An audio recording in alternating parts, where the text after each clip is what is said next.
요즘에는 독립해서 혼자 사는 사람들이 참 많아졌습니다. 일과 생활 패턴이 다르다 보니 눈치 볼 일이 없어서 자유롭고 편하다고 얘기하는 사람들도 참 많지만 대신 그만큼 집은 점점 더 조용해지고 적막해지게 되죠. 일을 끝마치고 집에 들어가도 반겨주는 사람이 없습니다.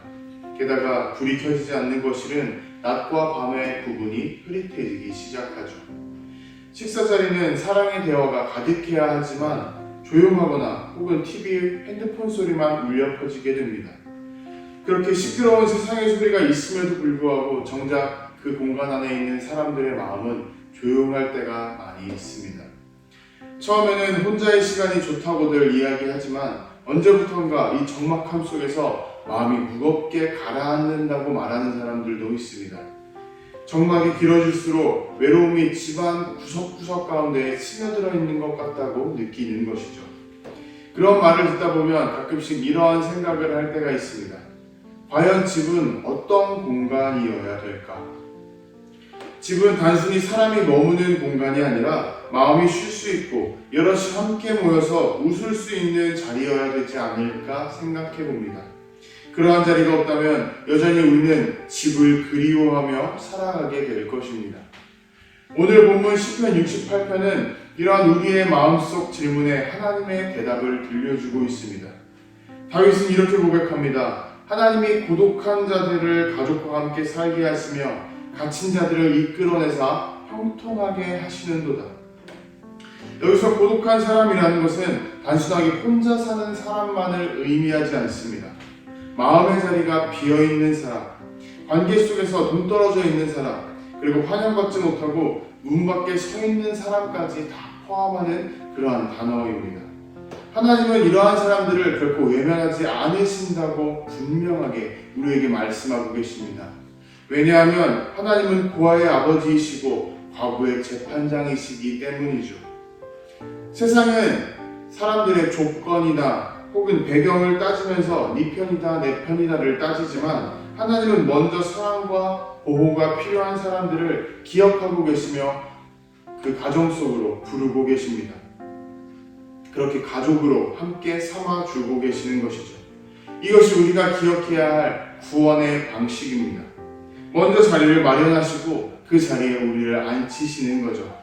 그래서 외로움에 빠져있는 사람이 함께 살아가는 사람으로 만들어주십니다. 바울 사도는 갈라디아서에서 예수님을 믿는 우리를 하나님의 자녀로 입양했다고 그렇게 권면합니다. 조건을 보고서 하나님께서 우리를 맞이해 주신 것이 아니라 그 사람 자체를 기꺼이 사랑으로 받아주셨다고 고백하고 있습니다.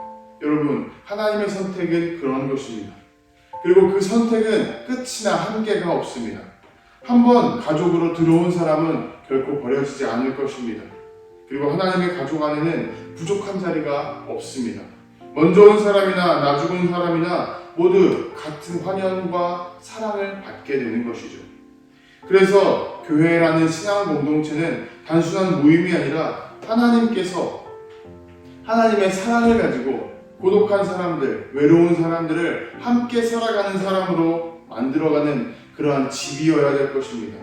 닫힌 문이 아니라 열린 문이 있는 집이어야 되고 자리가 늘 준비되어 있는 집이어야 하며 새 가족이 들어올수록 더 넓어지고 더 풍성해지는 그러한 사랑이 가득한 집이 되어야 합니다.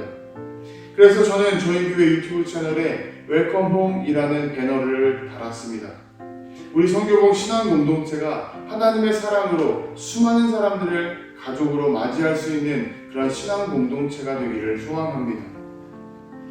또 고린도후서에서 바울 사도는 우리가 이제 그 초대를 전하는 그리스도의 사신이 되었다고 권면합니다. 이 말은 이제 우리가 하나님의 집에 초대받은 손님으로 남는 것이 아니라 집의 문을 열고 다른 사람의 마음을 받아주는 주인의 마음을 가져야 한다는 것을 우리에게 강조하고 있습니다. 여러분, 하나님의 집은 그냥 자리만 마련되어 있고 그 자리에 앉아 있기만 하는 것이 아닙니다. 그 자리에서 모여있는 사람들과 함께 기뻐하고 함께 울고 함께 살아가는 자리여야 됩니다. 이것이 하나님의 가족이 누리는 특권이자 사명입니다. 그리고 그러한 자리로 또한 다른 사람들을 불러주는 것이 초청하는 것이 우리에게 주어진 사명입니다. 여러분, 우리의 자리는 하나님의 사랑과 은혜로 부여받은 곳입니다. 그 자리를 지키는 법은 그 자리에 다른 사람들을 환영하는 것이고 초청하는 것입니다. 그래서 하나님의 자리는 늘 사랑으로 언제나 가득 흘러 넘치게 됩니다. 여러분, 오늘 하나님께서는 우리에게 말씀하십니다.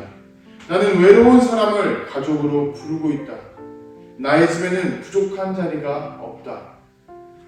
여러분, 하나님은 우리를 이 땅 가운데 혼자 내버려 두지 않으십니다.